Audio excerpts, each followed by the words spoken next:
Most people are addicted to the idea of a better life, but they are terrified of the work required to build it.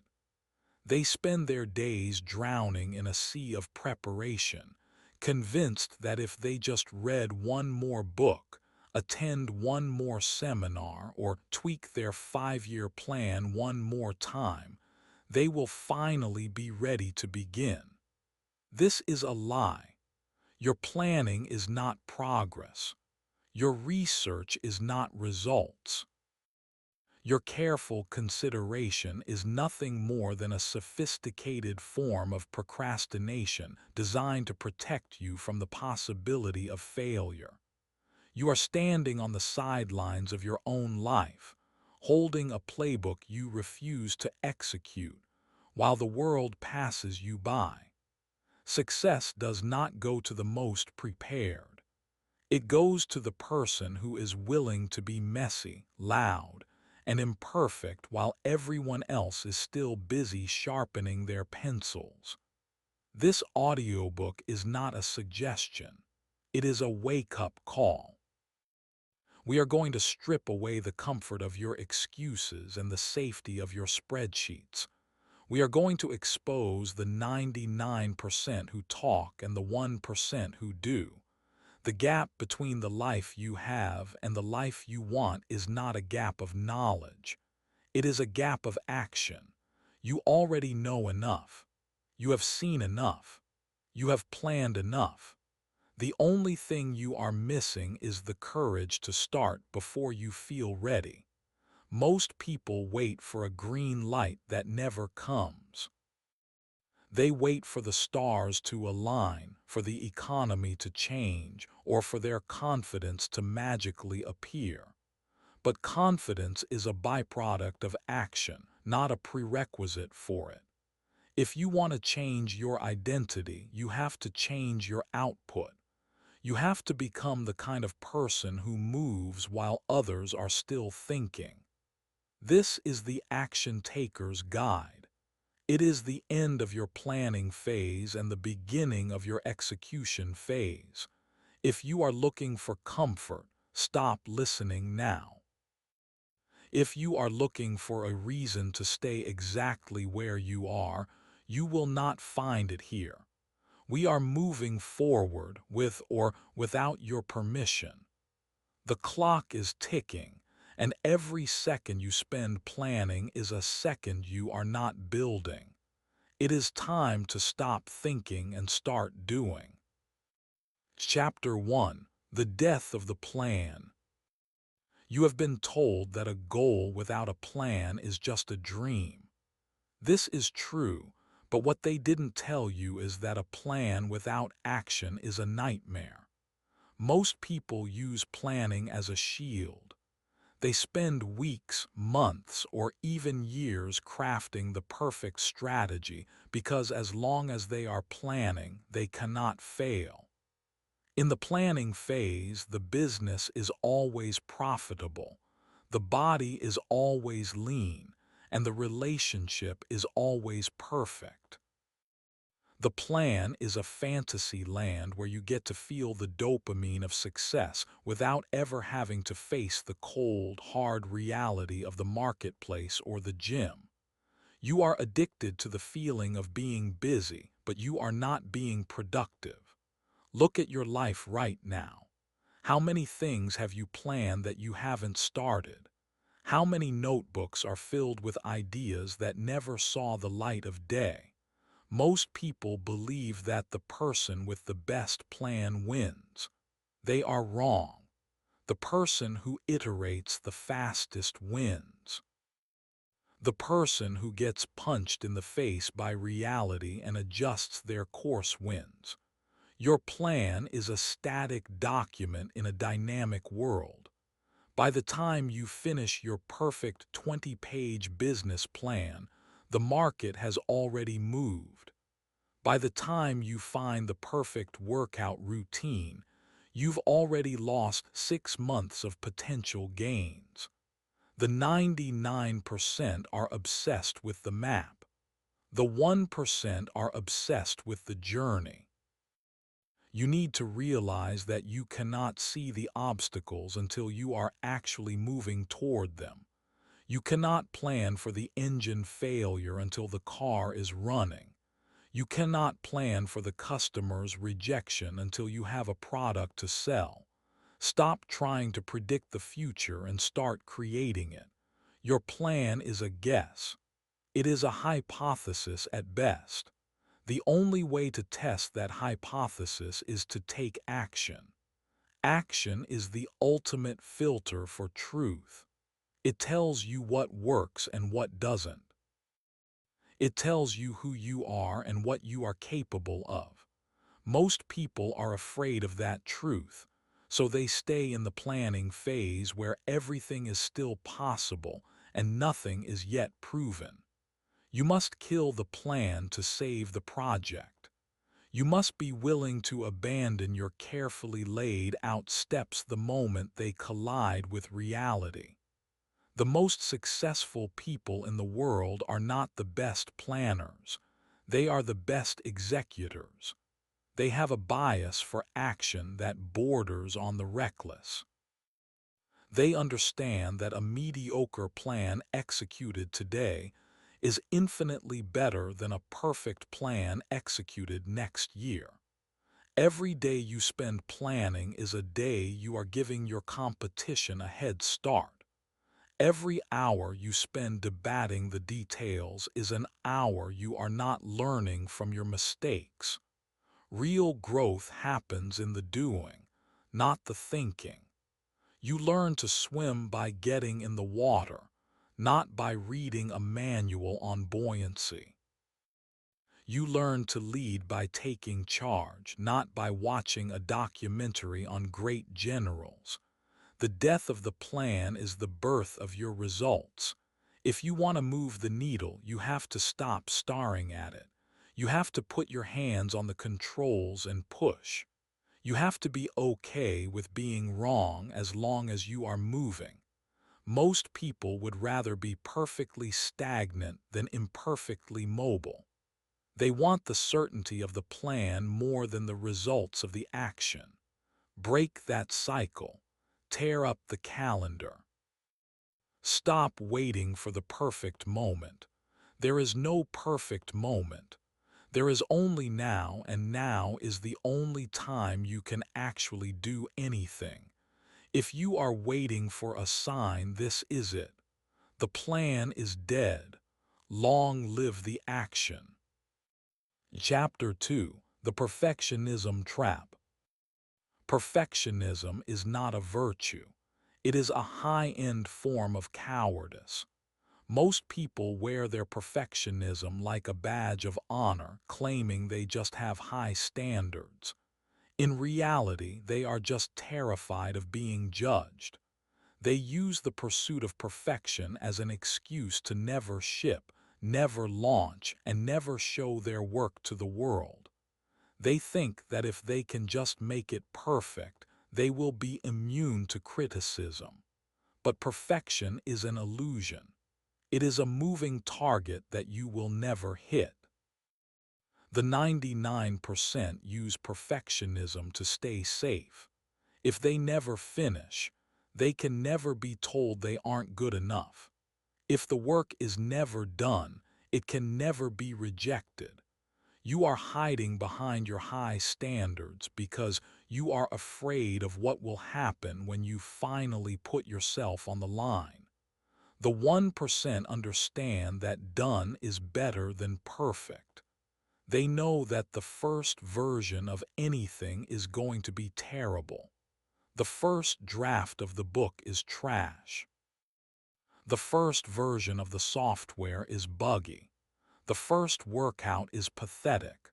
But the 1% don't care. They ship anyway. They understand that the only way to get to great is to go through good, and the only way to get to good is to go through average, and the only way to get to average is to start at terrible. Perfectionism skips the middle steps and demands the end result immediately. It is an arrogant mindset that refuses to pay the dues of mediocrity. You have to be willing to be seen starting from the bottom. You have to be willing to fail publicly. Most people are so worried about their image that they never build anything of substance. They would rather have a perfect reputation for doing nothing than a messy reputation for doing something great. Your perfectionism is killing your potential. It is a slow poison that paralyzes your hands and clouds your mind. It makes you overthink every word, every pixel, and every move until the joy is gone and the momentum is dead. You need to embrace the concept of the minimum viable action.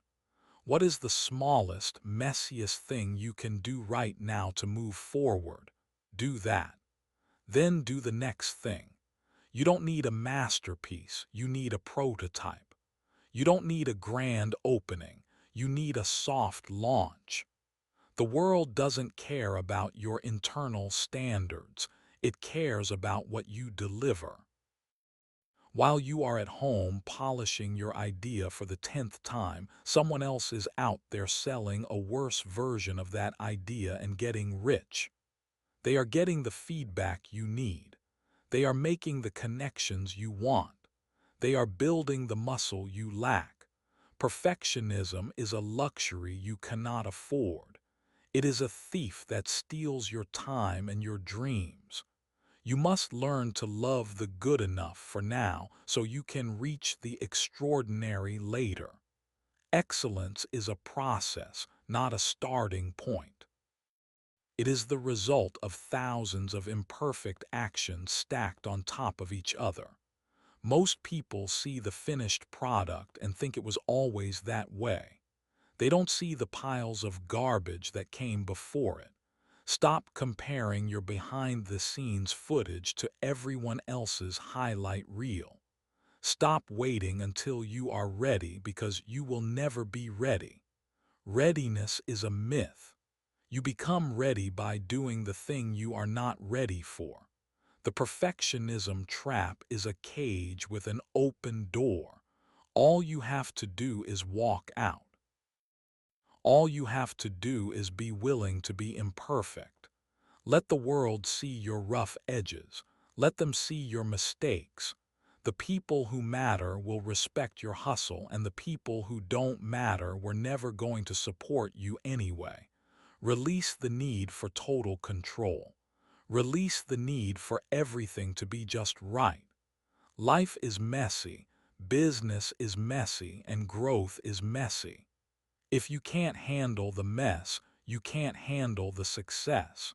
Stop trying to be perfect and start trying to be productive. Chapter 3: The Illusion of Learning.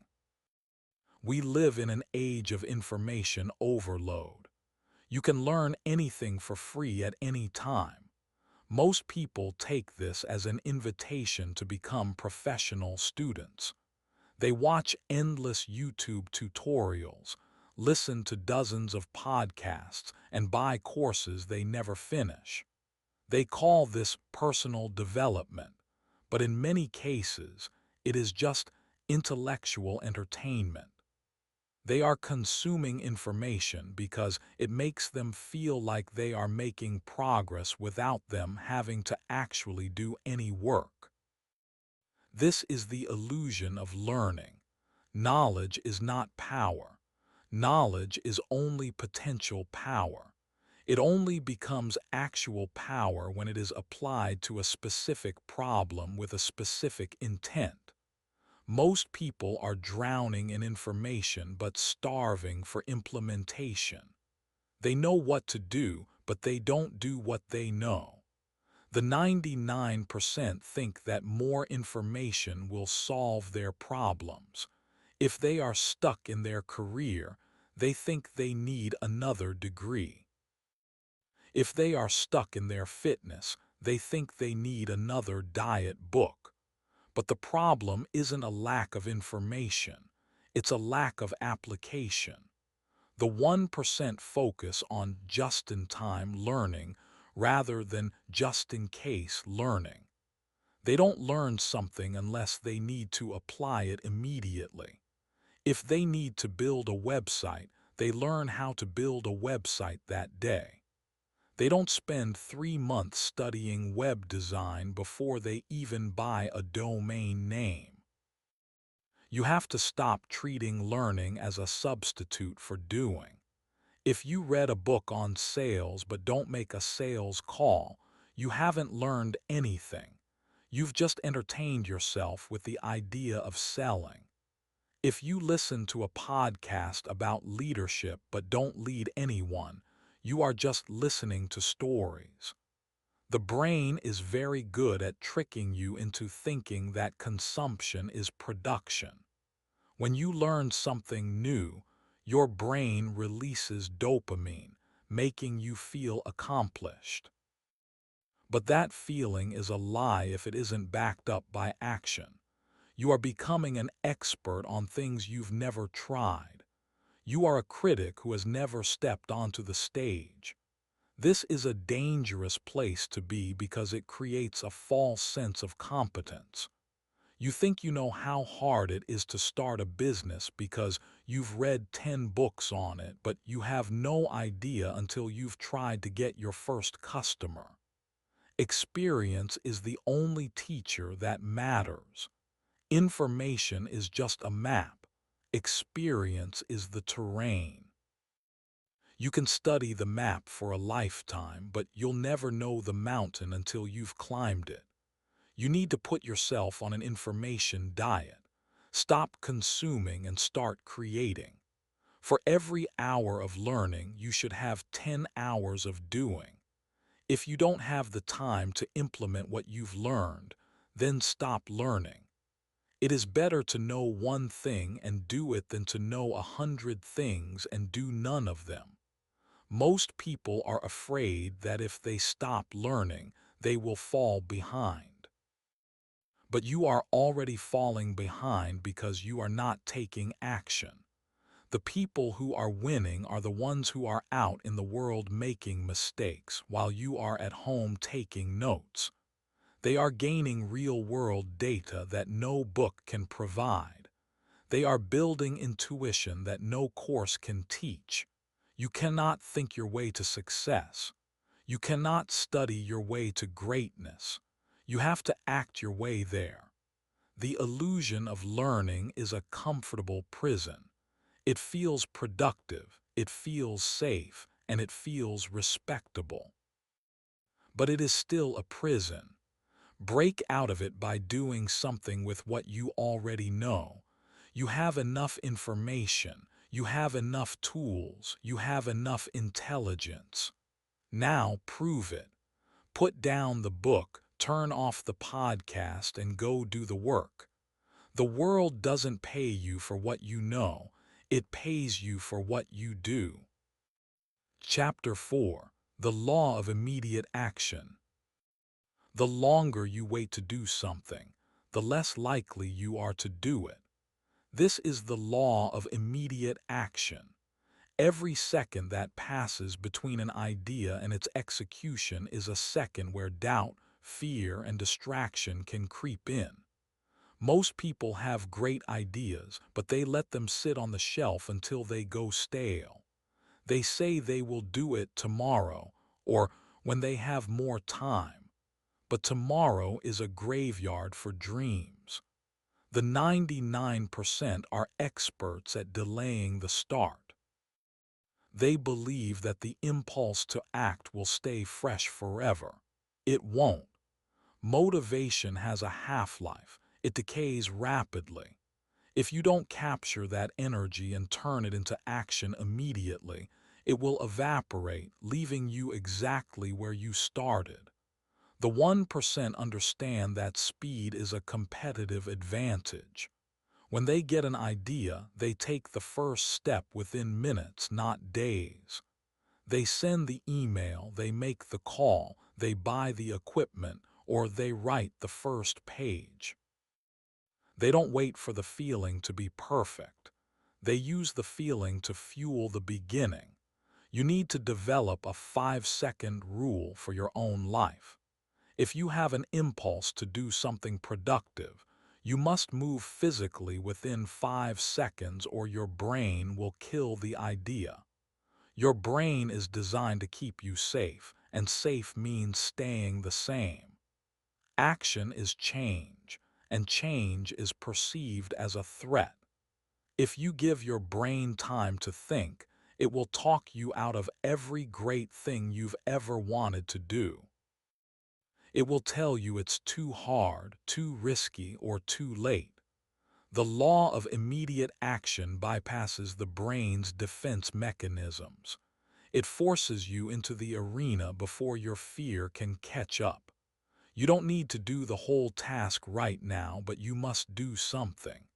If you want to start a podcast, record a 30-second clip on your phone right now. If you want to start a budget, open a spreadsheet and type income at the top right now. This creates an open loop in your mind. Humans hate unfinished business. Once you start, your brain will want to finish. The hardest part of any journey is the first inch, not the first mile. Most people are staring at the mile and getting overwhelmed. The action taker focuses only on the inch. Immediate action builds momentum. Momentum is the most powerful force in the universe for personal change. Once you are moving, it takes less energy to keep moving. But when you are standing still, the friction of starting is immense. Most people spend their whole lives trying to overcome that initial friction but never quite making it. They are like a car with a dead battery, waiting for someone else to give them a jump start. You have to be your own jump start. You have to be the source of your own energy. Stop waiting for inspiration to strike. Action creates inspiration, not the other way around. If you wait until you feel like doing something, you are a slave to your moods. If you act regardless of how you feel, you are a master of your fate. The 1% don't feel like working every day, but they work anyway, and the feeling usually shows up halfway through. This is the secret that most people never learn. The doing is the cause of the feeling. Every time you delay, you are training yourself to be a procrastinator. You are reinforcing the habit of hesitation. Every time you act immediately, you are training yourself to be a leader. You are reinforcing the habit of command. Which habit are you feeding right now? Look at your to-do list. What is the one thing you've been putting off for weeks? Do it now. Not after this chapter, not after lunch. Now, the law of immediate action requires you to be ruthless with your time and your excuses. It requires you to value your future self more than your current comfort. If you want a life that most people don't have, you have to do things that most people won't do. And most people won't start right now. They will wait. They will plan. They will fail. You, however, will act. Chapter 5. Building the Bias for Action. A bias for action is a psychological preference for motion over meditation. It is the core trait of every high achiever. Most people have a bias for analysis. They want to weigh all the options, consider all the variables, and mitigate all the risks. While this sounds responsible, it is often just a way to stay paralyzed. The world is too complex to be fully analyzed. If you wait for total clarity, you will wait forever. The 99% are stuck in paralysis by analysis. They think that more thinking will lead to better results. But in a fast-moving world, the person who acts first often wins, even if their initial move wasn't perfect. The 1% have trained themselves to lean into action. When faced with a choice, they choose to move. They understand that most decisions are reversible. If you start a project and it's the wrong direction, you can pivot. If you hire the wrong person, you can fire them.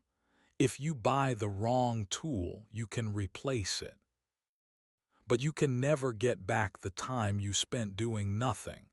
You need to cultivate this bias for action in everything you do. Start small. When you see a dish in the sink, wash it immediately. When you think of a friend you should call, dial the number. When you see a piece of trash on the floor, pick it up. These small acts of immediate execution build a doing muscle in your brain. Eventually, this bias will transfer to the big things. You will become the person who sees a problem and immediately starts working on a solution, while others are still complaining about the problem in meetings. Most people wait for permission to act. They wait for a boss to tell them what to do, or for society to tell them it's okay. The action taker doesn't wait for permission. They take it. They realize that it's easier to ask for forgiveness than for permission. They move the ball forward and let the critics catch up later. Having a bias for action means you value speed as much as quality. In many cases, speed is quality. Getting a product to market quickly allows you to learn from real users. Getting a project done ahead of schedule gives you time to refine it. The 99% are slow to start and slow to finish. The 1% are fast to start and fast to finish.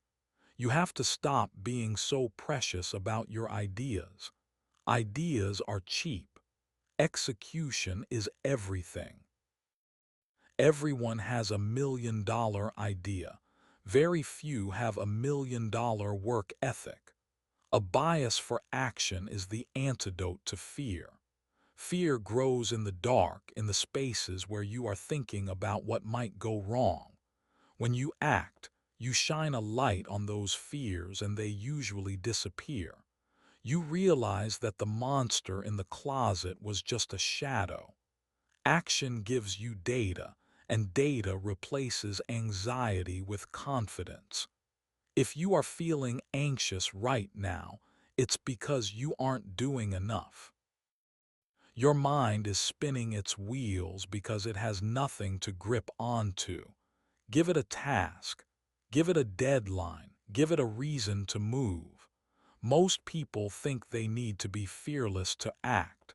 The truth is you act so that you can become fearless. Courage is not the absence of fear. It is the realization that something else is more important than fear. That something is your growth. That something is your legacy. A bias for action is a commitment to your own potential. It is a refusal to let your life be dictated by the what-ifs. The 1% are not smarter than you, they just move more often than you. They take more shots, so they score more goals. They fail more often, so they learn more lessons. If you want to increase your success rate, you must increase your failure rate. And the only way to do that is to act. Stop being a spectator. Stop being a commentator. Become a player. Develop the bias for action until it becomes your default setting. When in doubt, do. When afraid, move. When stuck, push. This is how you win. Chapter 6. The Resistance and How to Crush It. Whenever you decide to take significant action, you will encounter a force called the resistance. It is a universal energy that acts against anyone trying to move from a lower state to a higher state. The resistance is the voice in your head that tells you to sleep in. It's the sudden urge to check social media when you should be writing. It's the rationalization that you've worked hard enough for one day. Most people think the resistance is their own personality. They think I'm just a procrastinator or I'm just not a morning person. This is not true. Procrastination is not a character trait. It is a reaction to the resistance. The 99% listen to the resistance. They treat its lies as truth. When the resistance says, this isn't your best work, they stop. When it says, people will laugh at you, they hide. The 1% recognize the resistance for what it is, a sign that they are on the right track. The resistance only shows up when you are doing something that matters. It doesn't bother you when you're watching television or eating junk food because those activities don't threaten your mediocrity. The more important an action is to your soul's evolution, the more resistance you will feel toward it. Therefore, if you are feeling a massive amount of dread about a project, that is the exact project you must do. You must learn to use the resistance as a compass. Instead of running away from the fear, run toward it. Crushing the resistance requires a professional mindset. An amateur works when they feel like it. A professional works regardless of how they feel. A professional knows that the resistance will be there every single morning and they prepare for battle. You don't overcome the resistance once and for all. You beat it every day. You beat it by showing up. You beat it by sitting in the chair.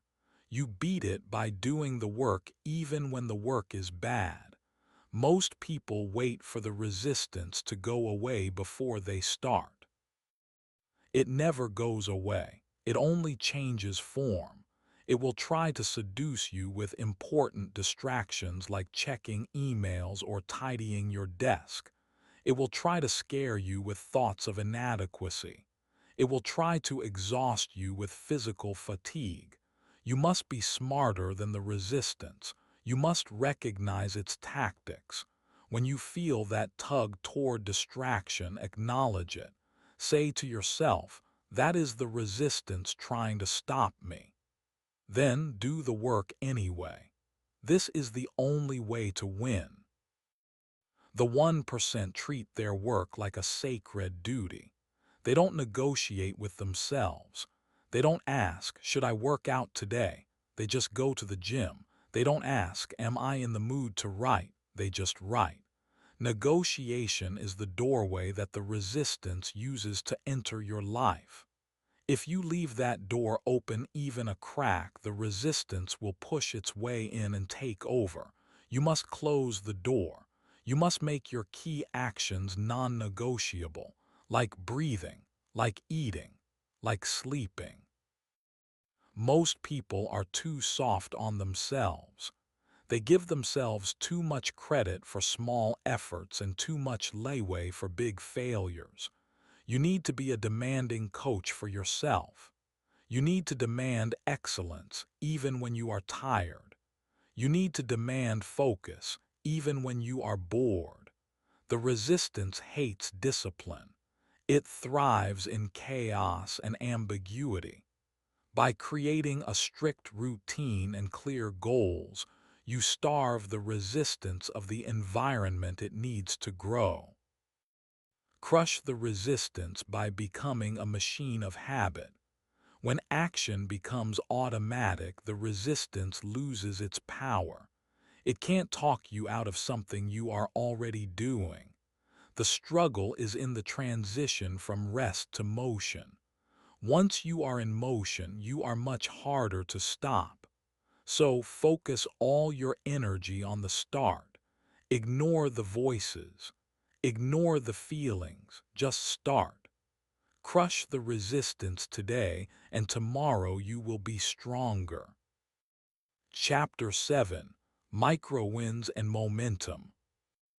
Most people fail because they try to climb the mountain in a single leap. They set massive, intimidating goals and then get overwhelmed by the sheer scale of the work required. When they realize they can't achieve the goal overnight, they get discouraged and quit. This is the all or nothing fallacy. The 99% think that if they can't do it perfectly or do it big, it's not worth doing at all. They wait for the grand gesture, the big break, or the massive shift. The 1% understand the power of micro-wins. A micro-win is a small, undeniable victory that builds your confidence and creates momentum. It's not about writing a book, it's about writing one paragraph. It's not about losing 50 pounds, it's about making it through one meal without sugar. These small wins might seem insignificant to the outside world, but to your brain, they are proof that you are a winner. Success is a series of small wins stacked on top of each other. Each win releases a small hit of dopamine, which makes you want to take the next step. This is how you build momentum. Momentum is a multiplier. When you have momentum, you move faster, think clearer, and overcome obstacles with less effort. But momentum must be earned. You earn it through consistency in the small things.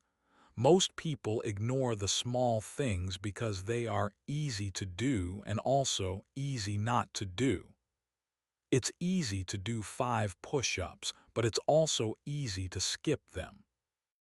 The difference between the 99% and the 1% is that the 1% do the 5 push-ups every single day.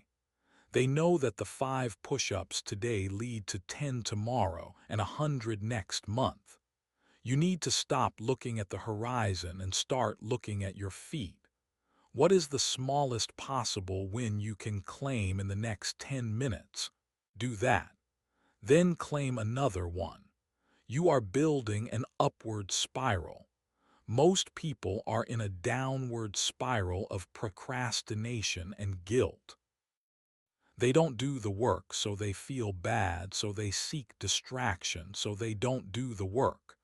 To break that spiral, you need a micro-win. You need to prove to yourself that you are still in control. Action is the only way to regain that control. When you take action, you move from being a victim of your circumstances to being the architect of your reality. Don't worry about the quality of the win. Just focus on the fact that it is a win. A messy workout is still a win. A rejected sales call is still a win because you made the call. A bad first draft is still a win because the pages are no longer blank. You must celebrate these small victories. Acknowledge them. Use them as fuel for the next action. The 1% are obsessed with the process, not just the prize. They find joy in the daily grind because they know the grind is where the momentum lives. If you only focus on the end goal, you will be miserable for 99% of the journey. If you focus on the micro wins, you can be successful every single day. This shift in perspective is life-changing. It takes the pressure off and puts the power back in your hands. You can't control if you become a millionaire tomorrow, but you can control if you work for 1 hour on your business today. Control the controllables. Win the moment. If you win enough moments, the hours will take care of themselves. If you win enough hours, the days will take care of themselves. If you win enough days, your life will be unrecognizable in a year. Momentum is your best friend. Protect it at all costs. Don't let a single day go by without a micro-win. Even on your worst day, find something small to conquer. This keeps the engine running. This keeps the fire alive. Most people let their momentum die because they get distracted or lazy. Once momentum is gone, it is 10 times harder to get it back. Keep the chain going. Don't break the streak. Small steps taken consistently will take you further than grand leaps taken occasionally. Start small. Win big. Chapter 8: The Brutal Truth About Discipline. Discipline is not about being a drill sergeant to yourself. It is about self-respect. It is the ability to keep the promises you make to yourself. Most people are great at keeping promises to others, but they treat their promises to themselves as optional. They say they will get up early, then they hit the snooze button. They say they will eat healthy, then they grab the donut. Every time you break a promise to yourself, you destroy your self-esteem. You send a message to your subconscious that your word means nothing. This is why most people lack confidence. It's not because they haven't achieved great things, it's because they can't even trust themselves to do the laundry. The 99% think discipline is a punishment. They think it's about deprivation and misery. The 1% know that discipline is freedom. It is the freedom from being a slave to your impulses. It is the freedom from the regret that follows a wasted day. When you are disciplined, you are in charge. When you are not, your whims and the world are in charge. You need to stop negotiating with your lower self. Your lower self wants comfort, ease, and instant gratification.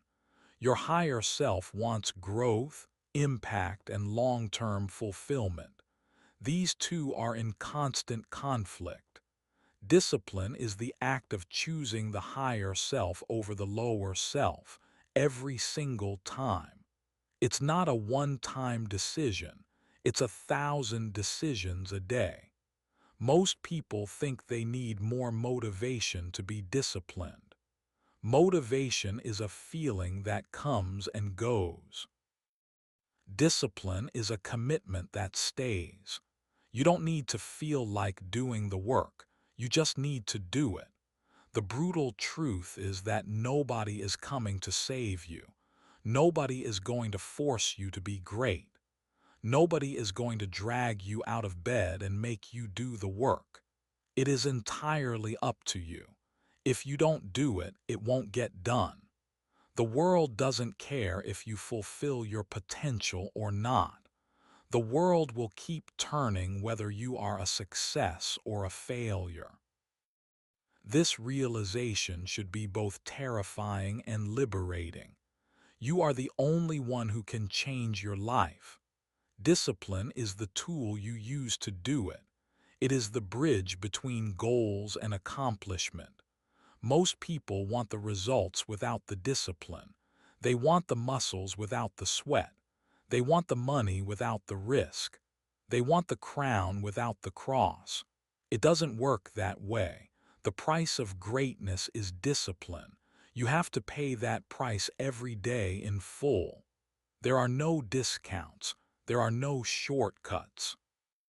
You must become a person who does what they say they are going to do when they say they are going to do it, whether they feel like it or not. This is the definition of maturity. This is the foundation of character. When you become disciplined, you become dangerous. You become a force of nature that cannot be stopped by a bad mood or a difficult circumstance.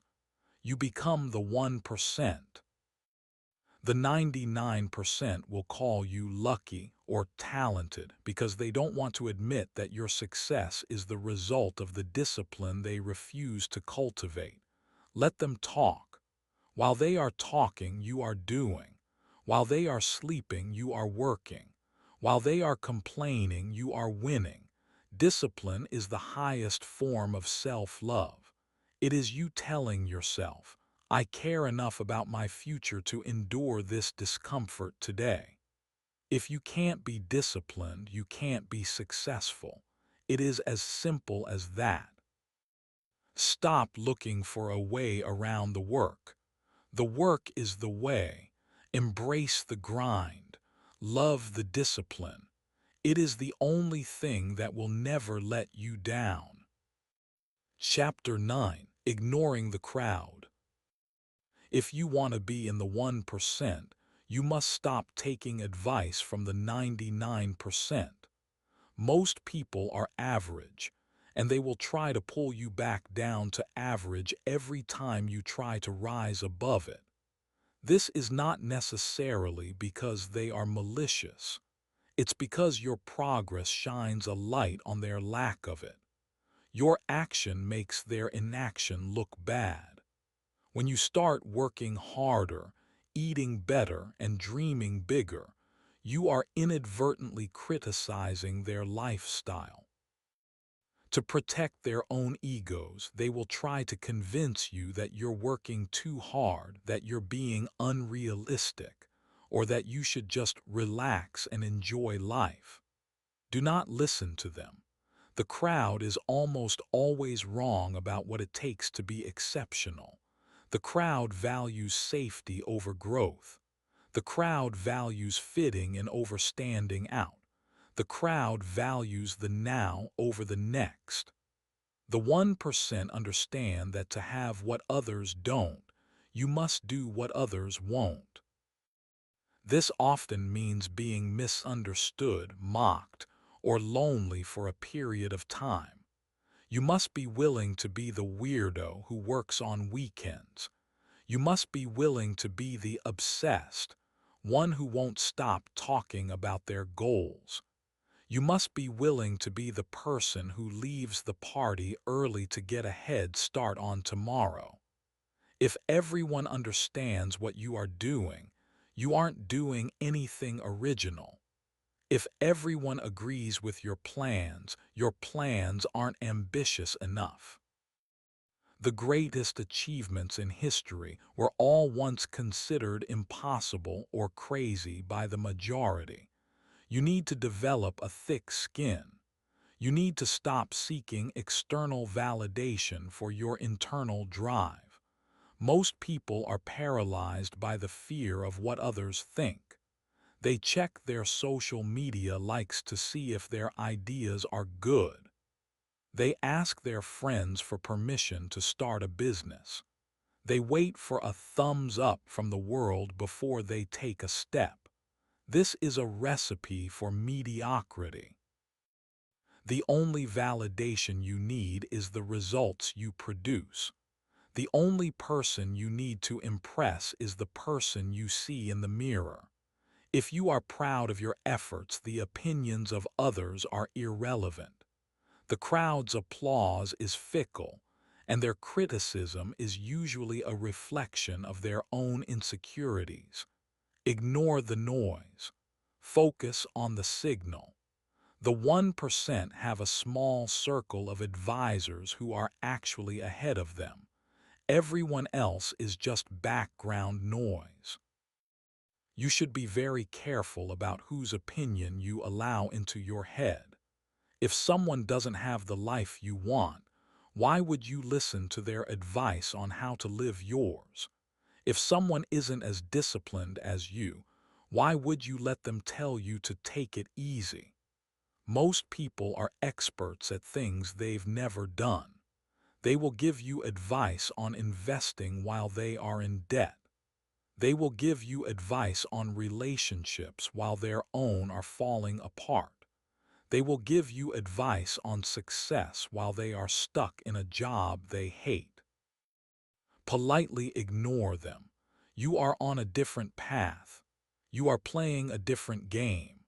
The rules that apply to the 99% do not apply to you. You are an action taker. You are a builder. You are a leader. This requires a level of focus that the crowd cannot comprehend. They will call you lucky when you succeed because they didn't see the thousands of hours of quiet action you took while they were distracted. They didn't see the sacrifices you made while they were seeking comfort. They didn't see the risks you took while they were playing it safe. Don't waste your breath trying to explain yourself. Your success will be the only explanation you ever need. Stay focused. Stay moving. The crowd will eventually follow the person who knows where they are going, but by then, you will be miles ahead. Chapter 10: The Identity of an Action Taker. Real transformation is not about what you do, it is about who you are. To move from a planner to a doer, you must undergo an identity shift. You must stop seeing yourself as someone who wants to be successful and start seeing yourself as an action taker. An action taker is not a title, it is a way of being. It is a fundamental belief that you are the type of person who executes. Most people have an identity based on their intentions. They think of themselves as creative, ambitious, or entrepreneurial based on the thoughts in their heads. But the world doesn't see your thoughts, it sees your output. Your identity is the sum of your actions. If you haven't taken action in a month, you are not an action taker, regardless of what you tell yourself. The 1% define themselves by their consistency. They are the people who show up. They are the people who finish what they start. They are the people who move toward the fire. This identity becomes a self-fulfilling prophecy. When you believe you are an action taker, you act like one. When you face a difficult task, your brain says, "I'm an action taker, so I'm going to do this," rather than, "I wonder if I can do this." You need to start casting votes for your new identity every single day. Every time you take immediate action, you are casting a vote for being an action taker. Every time you push through the resistance, you are casting a vote for being disciplined. Every time you ignore the crowd, you are casting a vote for being a leader. Over time, these votes accumulate until your new identity is undeniable. Most people try to change their identity by thinking new thoughts. It doesn't work. You can't think your way into a new way of acting. You have to act your way into a new way of thinking. Action is the language of the subconscious. When you act, you are telling your subconscious who you are. If you act with speed and decisiveness, your subconscious will begin to believe that you are a powerful person. If you act with hesitation and doubt, it will believe you are weak.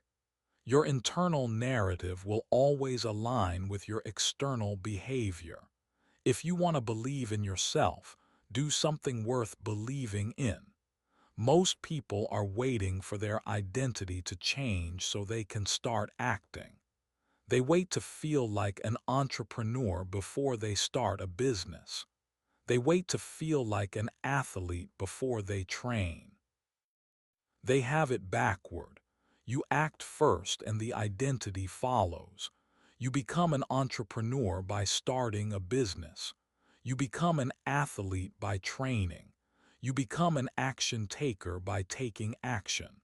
This is the ultimate secret of the 1%. They don't have some special success gene. They just have a history of taking action that has built a rock-solid identity of competence. They know they can handle whatever comes their way because they've handled it before. You must build that same history. You must be willing to go through the identity crisis, where your old self is dying and your new self is being born. This period is uncomfortable.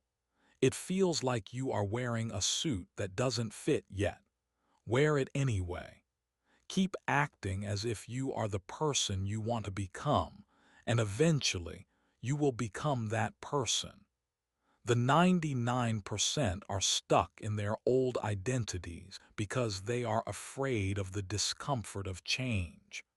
They would rather be a familiar failure than an unfamiliar success. You must be different. You must be willing to kill the old you to let the new you live. The new you is not afraid of failure because failure is just data. The new you is not afraid of hard work because work is the source of pride.